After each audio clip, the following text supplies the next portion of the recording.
오늘 함께 읽으실 말씀은 요한복음 16장 1절부터 15절까지 말씀입니다.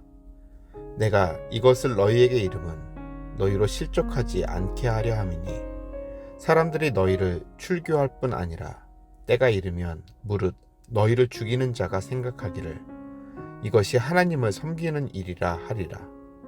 그들이 이런 일을 할 것은 아버지와 나를 알지 못함이라. 오직 너희에게 이 말을 한 것은 너희로 그 때를 당하면 내가 너희에게 말한 이것을 기억나게 하려 함이요.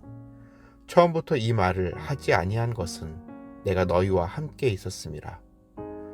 지금 내가 나를 보내신 이에게로 가는데 너희 중에서 나더러 어디로 가는지 묻는 자가 없고 도리어 내가 이 말을 함으로 너희 마음에 근심이 가득하였도다.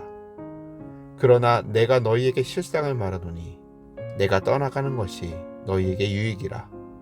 내가 떠나가지 아니하면 보혜사가 너희에게로 오시지 아니할 것이요 가면 내가 그를 너희에게로 보내리니 그가 와서 죄에 대하여 의에 대하여 심판에 대하여 세상을 책망하시리라. 죄에 대하여라 함은 그들이 나를 믿지 아니함이요 의에 대하여라 함은 내가 아버지께로 가니 너희가 다시 나를 보지 못하며 심판에 대하여라 함은 이 세상 임금이 심판을 받았음이라. 내가 아직도 너희에게 이를 것이 많으나 지금은 너희가 감당하지 못하리라. 그러나 진리의 성령이 오시면 그가 너희를 모든 진리 가운데로 인도하시리니 그가 스스로 말하지 않고 오직 들은 것을 말하며 장래 일을 너희에게 알리시리라. 그가 내 영광을 나타내리니 내 것을 가지고 너희에게 알리시겠음이라.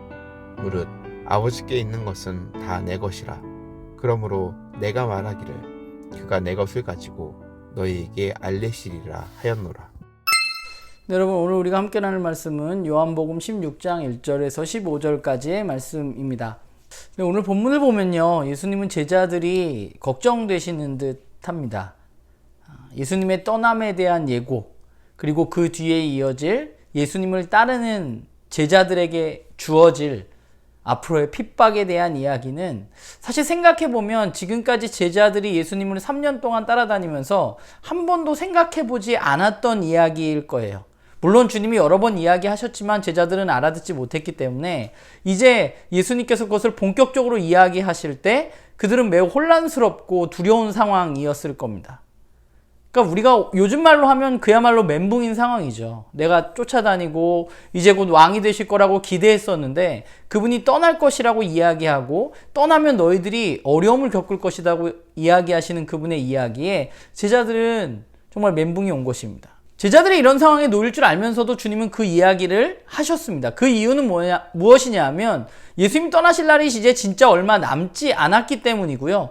또 하나는 제자들이 이제 예수님을 떠난 후에 잘 견뎌야 하기 때문입니다.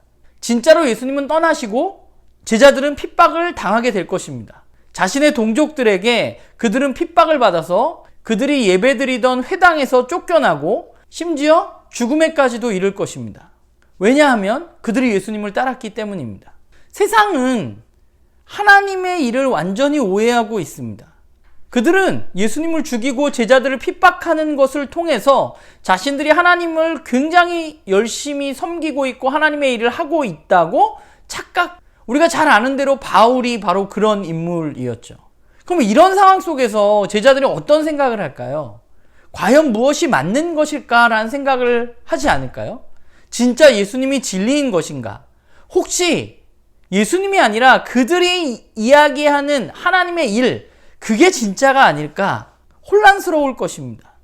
그런데 그렇게 혼란스러워할 제자들에게 예수님은 매우 단호하게 아니라고 이야기하십니다. 예수님이 진리이고 예수님이 하나님의 아들이고 예수님이 메시아라는 사실을 그들에게 말하십니다. 세상이 틀렸고 그들은 하나님을 알지 못하고 오직 예수 그리스도를 따르는 이들만이 진짜임을 제자들에게 이야기하신 것이죠. 그러니까 제자들이 앞으로 다가올 일을 견디기 위해서 이 사실을 알아야 돼요. 무엇을 알아야 되는가 하면 예수님이 떠나시고 자신들이 핍박을 받을 것이라는 사실을 그들은 알아야 하고요. 핍박을 받을 때 그게 틀린 게 아니라 우리가 따르는 것이 우리가 따르는 예수 그리스도가 진리가 아닌 게 아니라 그분이 진리라는 사실, 주님이 이렇게 말씀하셨지, 떠난 다음에 핍박이 올 거라고 이야기하셨지, 그 핍박을 통해서 뭘 깨달아요? 예수님이 진짜였구나 라는 것을 깨닫고 흔들려서는 안 되는 것이죠. 오늘 예수님 그런 얘기 하시잖아요. 이걸 기억하게 될 거라고. 이걸 기억하면서 이것이 진짜 하나님의 일이라는 사실을 그들은 깨달아야만 합니다. 지금까지는 예수님이 함께 하셔서 그들을 지켜주셨습니다. 이제 예수님은 떠나시고 그 떠나시는 자리가 매우 두렵지만 주님은 두려워할 것이 없다고 이야기하세요. 왜냐하면 이제 예수님이 떠나시면 성령님이 오실 것이기 때문입니다. 그럼 성령님이 오셔서 무엇을 하실 것이냐? 오늘 성령님은 제자들을 핍박하는 세상이 잘못되었다는 것을 책망하실 것이라고 말하고 있어요. 성령님은 세상의 죄와 관련해서 세 가지에 대해서 세상을 책망하실 것이라고 말하고 있습니다. 세상은 죄에 속해 있습니다. 죄에 속해 있다는 것을 어떻게 알 수 있나요? 세상이 예수님을 믿지 않은 것으로 알 수 있는 거죠. 세상이 예수님을 믿지 않기 때문에 그들은 죄에 속한 사람들입니다. 제자들이 틀린 게 아니라 세상이 틀린 것이죠. 두 번째는 성령님은 세상의 정의와 관련된 잘못을 책망하실 것입니다. 세상은 자신들이 의로운 줄 알아요. 그래서 의로워서 예수님을 죽였다고 이야기합니다. 그런데 오늘 예수님 뭐라고 말씀하셔요? 의에 대해서 책망할 것이라고 말씀하시면서 예수님이 하나님께로 가신다고 말씀하세요. 예수님이 하나님 곁에 계시다는 것은 뭘 의미하냐면 하나님이 예수님이 맞다고 판결해 주셨다는 것을 의미하는 것입니다. 그렇기 때문에 세상은 의롭지 않은 거예요. 자기들은 막 의로운 척, 굉장히 대단한 척 하지만 세상은 의롭지 않습니다. 하나님은 세상이 아니라 예수님이 의롭다고 판결 내려주셨기 때문이에요. 그리고 세 번째는 성령님은 세상의 심판과 관련해서 그들을 책망하실 것이라고 말합니다. 세상은 자신들이 예수님과 예수님의 제자들에게 심판을 내릴 수 있고 또 그래야 한다고 생각해요. 그래서 예수님을 죽였죠. 그러나 그들의 심판이 잘못되었다는 것입니다. 세상은 뭘로 심판하나요? 가장 큰 무기가 뭐예요? 죽음입니다. 죽음이라는 무기로 그들은 심판을 했는데, 그런데 예수님의 부활하심으로 말미암아서 죽음으로 심판했던 그 심판이 잘못되었다는 것이 드러나는 것이죠. 그러니까 죽음을 무기로 심판했던 그들이 이미 부활을 통해서 심판을 받은 것입니다. 그게 완전히 그 심판이 잘못되었다는 사실이 드러나게 된 것이죠.